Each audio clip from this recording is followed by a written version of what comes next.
We are the earth. We are her. And if, we connect with her, it's just everything happens. Hello, and a very warm welcome to the Sacred Womb podcast, where we talk about all things to do with befriending our menstrual cycle, deeply healing both our feminine and masculine aspects, and how we can indeed utilise our cyclical nature as a natural spiritual pathway that's encoded within our bodies. I'm your host, Melanie Swan, and you can also go to thesacredwomb.com for more information and loads of fantastic free resources. Hello ladies, how are you today? I'm just going to open this one with a question for me, a question for you. How's your womb space? How's your relationship with it? When was the last time you sat down, just put your hands on your womb, and sank in to your seat of power? So I'd like to invite you to do that now, as wherever you are in the world, we're experiencing a change in season. So that's how I'm going to start off today, just listening to our wombs, sinking in, giving space to listen to this podcast. Actually, there's a beautiful, beautiful, gentle and powerful woman on the podcast today. Her name is Victoria de Aboitiz. She lives in Argentina. She'll introduce herself. And she's written a book called The Moon's Gift. And Victoria really brought this energy into the interview of just gentleness and sweetness, and it's beautiful. But I'll let you decide for yourself. So, sitting in your womb space, relaxing into your body, here is Victoria de Aboitiz and The Moon's Gift. So, welcome to the podcast, Victoria. Thank you, Melanie. I'm really happy to be here and just connect with you. Oh, thank you. Thank you for coming on the podcast. It's been a long time in the making, I think, with our time zones and different projects. So I'm really, really happy to be talking to you today. So could you introduce yourself for us? Sure. Okay, I'm Victoria de Aboitiz. I live in Argentina. I was born in the Philippines. I have an Australian nationality, right. So I've got an international kind of mix-up background. But I consider myself Argentine and mostly a daughter of the world. I'm a mother of two daughters. I've written books. And right now, also, I'm accompanying women and families, women and men, in births at home. So, okay, that's me for now. Yeah, that's everything. Being a mom, writing books, being a doula. Awesome. Okay. And could you give us a taste, a sum up of the essence of your book, The Moon's Gift? Yes, okay. The Moon's Gift is a special friend little book I wrote 4 years ago, originally in Spanish. The essence of the book is just to give a warm welcome to girls into the female cycle in a simple and direct yet deep way. My intention with this book is or was, when I wrote it, to offer a holistic approach of the female cycle, including feelings, exercises, games, and I really tried to put into words what a blessing and what a special gift comes through us by being women, and especially through the female cycle. Wow, that couldn't get any better, really. That's amazing. That's really amazing. I love how how you articulate it, that it's simple and special and includes feelings, and really this little sweet book landed in my post box a few weeks ago, and I was looking through it, and I really wish I'd had it when I was 12 or 11 or 13, before I'd started my periods, and when I was getting a biological education about myself. I really wish I'd had this. So first, I want to start off by thanking you for writing this, because it's a little gem.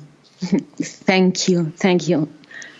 I feel it's the voices of many women, many friends here in Argentina and in the world, that in the book there are many voices. I hope you understand what I'm trying to say. I think I do. I feel it's us women empowering ourselves, and that's it. Yeah, I get it. Many voices of many women just speaking so that we can empower ourselves. It's beautiful. And I'm curious, how did you connect with your menstrual cycle? Wow, what a good question. A juicy question. I love to hear that stories from women, so I'll start with mine. Okay. Well, I had my first period when I was 14, and I was very silent about it.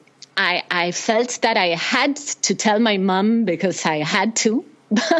But it was like an empty feeling. Okay, and I had the gift. When I was 18, I went on a trip, and I met this woman. Her name is Berenice, here in Argentina, and she showed me the reusable cloth pads. That was the first time in my life I came across them. It was totally new to me. I never heard about them. And I instantly loved the idea. It resonated within me.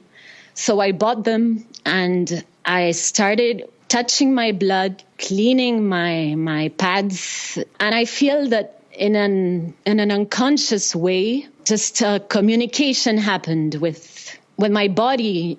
After giving birth, sometimes I'm lucky enough to come to realize what an ancient, intelligent vehicle our body is. When our mind just, when my mind gives me a break.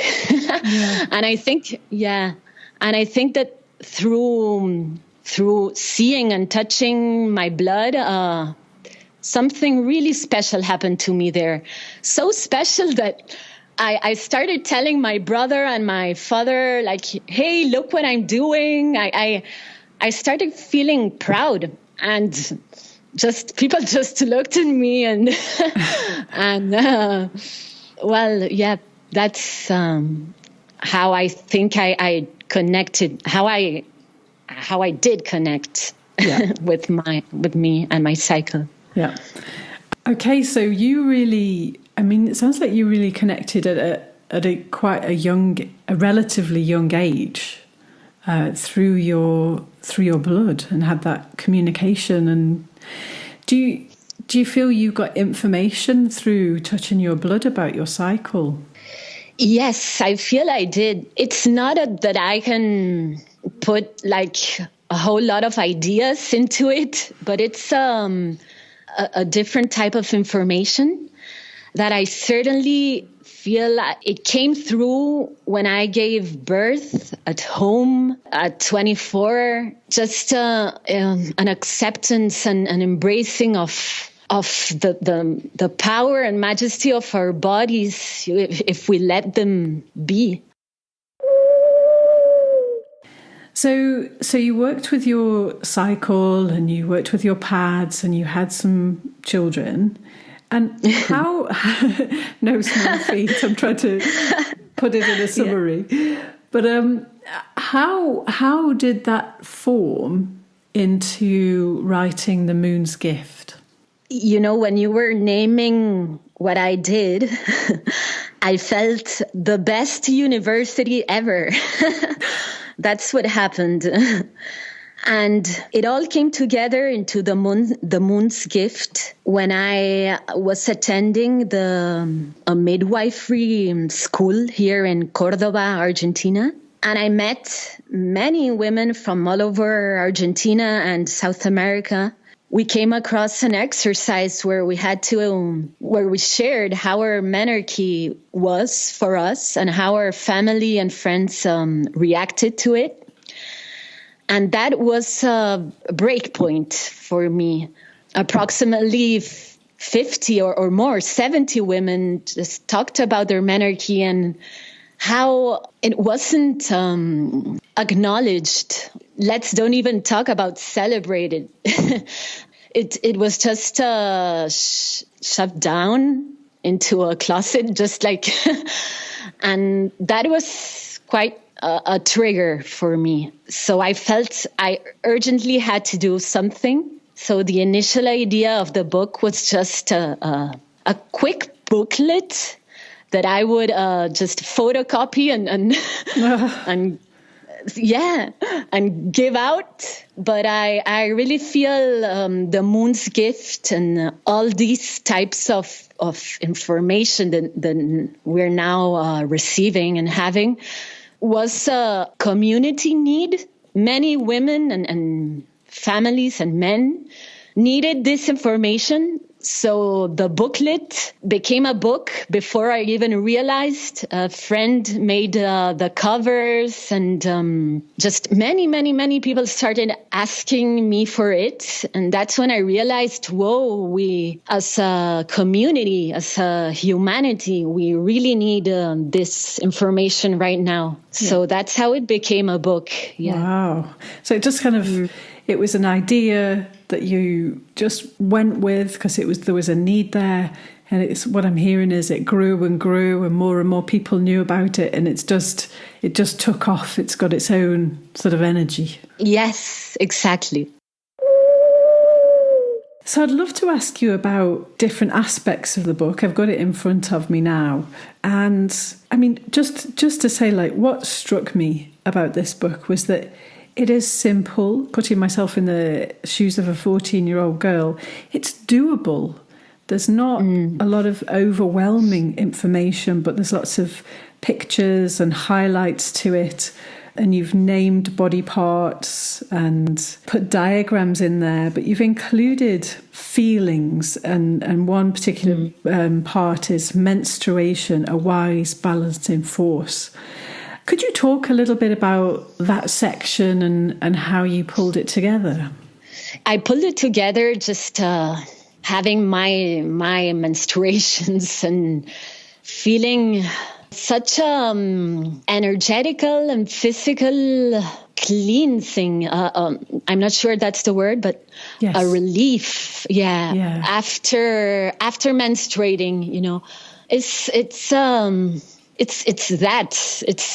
we can observe it in nature, you know, the cycles everywhere in animals. And so I think the power and the blessing of menstruation, that's a hot point. It really is a renewable force, just like life and death. And if we connect and become conscious of this and just start feeling it, it happens, like, you know, it's like that. Yeah, it happens. It comes through us. It happens, and we're part of nature. Yeah, I get that. And you've also got a section in here about menstruation in different cultures, which I was fascinated to read, really. And again, putting myself in the shoes of a 14-year-old girl, I was thinking it connects me with girls all around the world, and it gives me a feeling of, oh, other girls around the world have this feeling and they have this experience. And for me, it helps cut through cultural, country, language differences and unites us. So your menstruation in different cultures part, could you tell me how you formed that bit? Because I'm thinking it looks like you must have had to do some research or meet and talk to different women for that. Well, that section was written by Sophia Style. It's on the book, and I appreciate your question, because when I read this article by Sophia Style, I felt that it is perfect. I felt I had to include it, and I felt this sisterhood worldwide, which you mentioned, by including Sophia and many others, talents from other women in the book, but the diagram designs, and but especially this bit was really touching for me. It had the same effect that it had on you. So yeah, that's how it. So what else have you included in this book? Let's have a look. So there's a page here, page 40, that says mysteries. Oh, I'd have bloody loved reading about this when I was 14. And you start off saying, through our cycle, we can discover ourselves and be more in contact with our inner world. This inner space is where our ideas and eagerness to create are born. There, secrets are whispered, and we start revealing and discovering our gifts and our purposes. Dreams may be clear messages, so listen and trust them. I love that you've included that. Could you describe somehow? Could you somehow describe how you came to experience that in your own cycle? Whoa! Wow. Let's see. Well, I don't think I can put it into words right now, into an example. Yeah. What I wanted to offer to girls with this paragraph or this chapter was, again, an acknowledgement of our force of creation, our essence, our womb, and just invite them to connect or try to hear themselves. And everybody, I tell myself that constantly. I try. Sometimes I can't, but other times I do. And what happens? I mean, I'm familiar what happens when I don't listen to myself. But what happens in your life, if you could describe it, was when you really connect to your womb and that inner landscape, inner voice, and you follow that. What happens for you? I feel with a purpose. I feel peace and strong. I just feel I'm fulfilled. Here an example comes, when I decided to give birth at home. Well, here in Argentina, it's every country has its own reality regarding birthing. I mention home because here that is for now the only place where you can just listen to your body and birth, and where nobody's gonna intervene. There again comes that example, which is just has been a gift in my life. Where can women get hold of this book? Well, this is a self-published book. The English version is just sprouting. So I'm really thankful to you, Melanie. I live in Argentina and I shipped the book, but the Spanish version, the original work, has shown me a very powerful and special way where I've met many women and we've grown a web, a sisterhood, and some men too.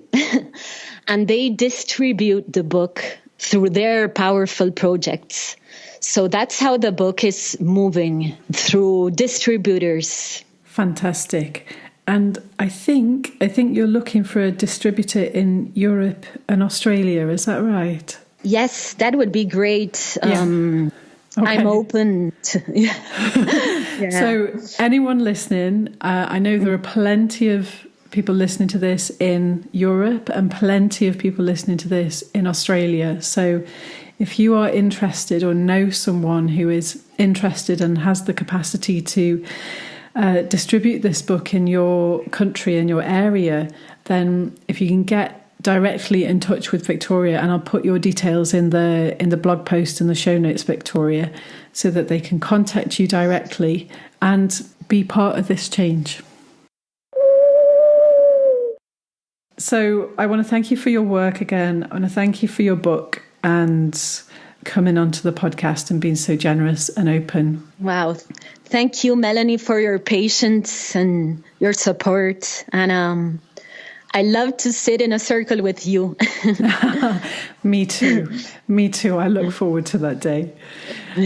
So thank you and goodbye for now. And I'm sure I'll speak to you again. Thank you all. Okay. Love. Bye-bye. Bye. I hope you enjoyed that, ladies. I hope you enjoyed giving time for yourself to sit with your womb. And maybe you were in your car or on your way to work listening. Wherever you were, I hope you got something out of that. And quick reminder that if you want to connect with like-hearted, like-wombed women, come join us in the Sacred Womb private Facebook group. I now do a monthly Q&A in there. You get to submit your questions and then I'll answer them. If you can be on the live call, that's great. We can interact. Anyhow, I look forward to seeing you next time. I really hope you enjoyed the podcast and that you got some useful tips out of it that can make a genuine difference in your daily life.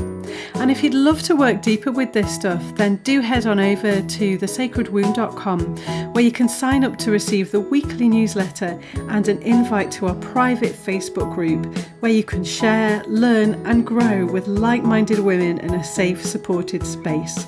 Thank you so much for tuning in. Do leave us a rating and your comments are very, very welcome. And I'll see you next time.